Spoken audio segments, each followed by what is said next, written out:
42 લીવા પાટીદાર સમાજ દ્વારા સમૂહ લગ્ન પહેલા મહત્વનો નિર્ણય લેવામાં આવ્યો છે, જેમાં જે યુગલ આ સમૂહ લગ્નમાં જોડાવા માંગે છે તેમણે પ્રી વેડિંગ શૂટિંગના ખોટા ખર્ચાને તિલાંજલિ આપવી પડશે, તો જ સમૂહ લગ્નનું રજીસ્ટ્રેશન કરાવી શકશે।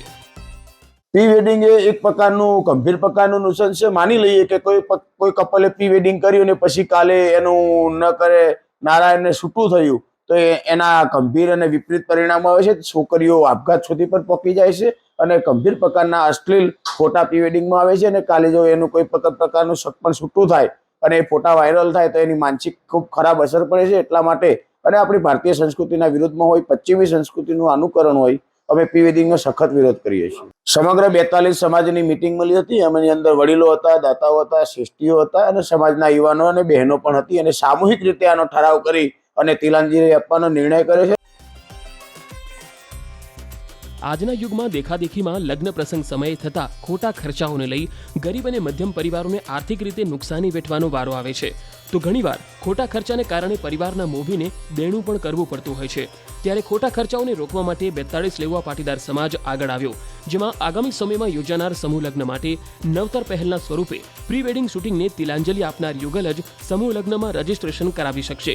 સમાજમાં જાગૃતિ લાવવાના હેતુસર આ પ્રકારનો નિર્ણય કરવામાં આવ્યો। લોકોની આવકો બધી મર્યાદિત થઈ છે। અમારો બધો આખો 53 ગામનો સમાજ ખેતીવાડી અને પશુપાલન પર નિર્ભીત છે, તો કોઈ મોટા ધંધાદારી નથી। એ દેખાદેખીમાં અને પશ્ચિમી સંસ્કૃતિના અનુકરણમાં જે સમાજ આગળ વધી રહ્યો છે એના માટે આ જે યુવાનોએ પ્રયત્ન કર્યો છે એને અમે આવકારીએ છીએ અને એમાં અમારો સંપૂર્ણ સહકાર છે।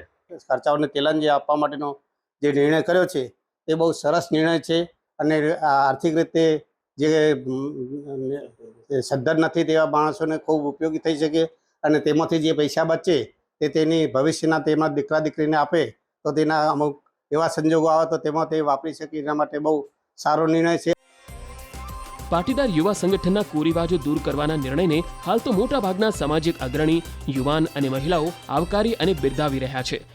જે પ્રી વેડિંગ માટે જે લગ્ન પહેલા વધારાના જે ખર્ચા થાય છે તેને વાલી પોતાના પુત્ર માટે, પુત્રના ભવિષ્ય માટે કે શિક્ષણ માટે આપે એ યોગ્ય છે। આ યુવા હોવા તરીકે હું એને આવકારું છું।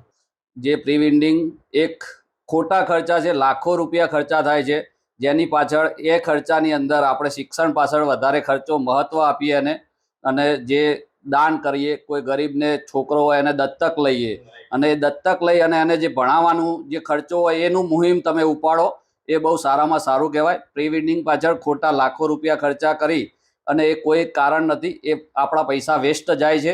ત્યારે આગામી સમયમાં યોજાનાર સમૂહ લગ્નમાં આશરે 50 થી 60 નવયુગલો જોડાશે, જેની રજીસ્ટ્રેશનની કામગીરી હાલથી યુવાનો દ્વારા શરૂ કરી દેવામાં આવી છે।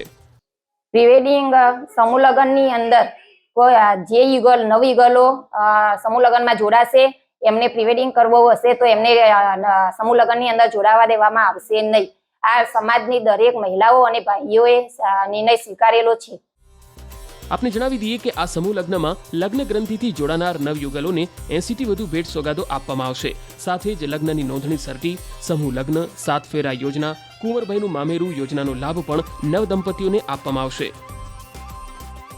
યુવાનોના નિર્ણયથી હું મહિલા તરીકે સ્વીકારું છું। સમાજમાં દેખાદેખીના ખર્ચ તરીકે આ અટકશે, એમ કે સમાજમાં ઘણો ફાયદો થશે।